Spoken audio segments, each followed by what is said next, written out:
भगत सिंह 23 साल की उम्र में फांसी का फंदा चूम करके चले गए।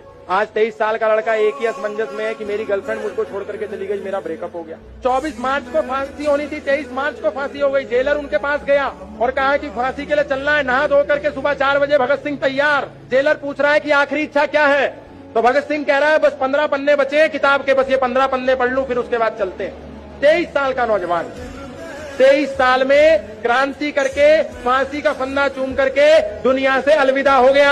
आज 23 साल का लड़का इस बात से चिंतित है कि ब्रेकअप हो गया। राजगुरु 22 साल की उम्र में फांसी लेकर के देश से अलविदा हो गया, देश की आजादी का बिगुल बजा करके।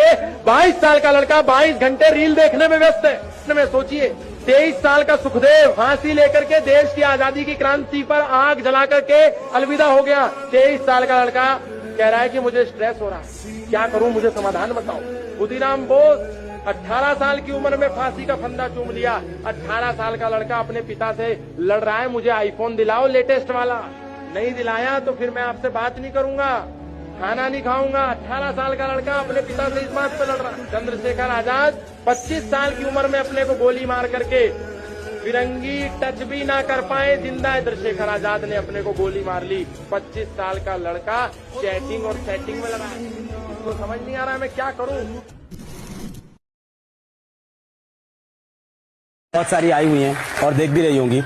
मैं लड़कियों को खास करके बोलूंगा, आप लिए बहुत जरूरी है कि आप मेहनत करो, संघर्ष करो और करियर बनाओ, क्योंकि लड़कियों को करियर बनाने का समय नहीं मिलता है। हम ऐसे बहुत से बच्चे पढ़ाते हैं जो गांव से आते हैं, वहाँ जैसे ही लड़की 18 साल की हुई, माँ उससे बोलती है बहुत पढ़ाई कर ली, अब तू जा अपने घर, क्योंकि लड़कियों से बचपन से एक आ जाता है तू तो पराया धन है। लेकिन लड़कों के साथ भी एक चीज है, क्या होता है, लड़का वो उनके साथ क्या होता है ना कि लड़का कमाता है ये सब जानते हैं, कैसे कमाता है ये कोई नहीं जानता है। बचपन से उसको कहा गया मर्द को दर्द नहीं होता, अरे होता है, उसको भी दर्द होता है, बेचारा बोल नहीं पाता है। क्या बात है।